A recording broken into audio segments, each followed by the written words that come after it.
kapatid. Ako po yung panganay. Siya po yung pangalawa, si Lisa. Dito din po siya nakatira sa Sandigan.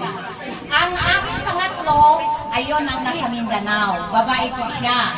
Tapos, ito na po yung aming bunso. Si Loloy. Dito po siya nakatira. Lara, bakit kayo nagpabla? Binidyo ko. Opo, siya yung nagpabla. Binibidyo ko. Dito po siya nakatira sa sa Pampanga. Dito po yung trabaho niya. Pero, mayroon pa po kaming dalawang kapatid sa ama. Nag-asawa po ulit yung tatay namin. Mayroon po siyang dalawang anak lalaki.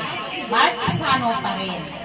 Pero talagang natutuwa po ako dahil sa pamilyang ito, lalo na po sa pamilya ni Nanay Alice, kasi sa pamilya ni Tatay Domingo, doon po manapit yung loob po namin sa pamilya ni Nanay Mula.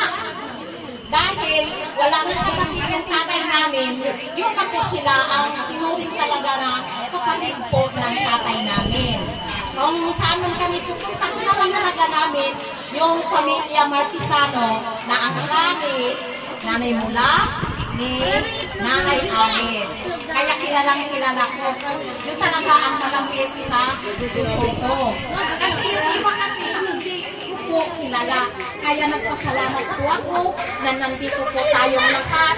Nakilala ko po ang mga kamag-anak ko.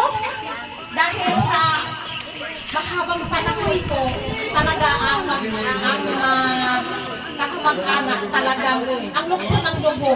Kapag magpunta po tayo sa ibang lugar, matanong natin kung anong apelyido. Di ba parang matuwa po tayo? Kaya nagagalak po ako na nakita ko po kayong lahat kasama ng aking mga kapatid. Ay nagpapasalamat din po kami na talagang mayroon pala kami mga kamag-anak na sumusuporta din po sa amin. Thank you po! O diba? Kompleto na ba yung anak ni Mama Cora?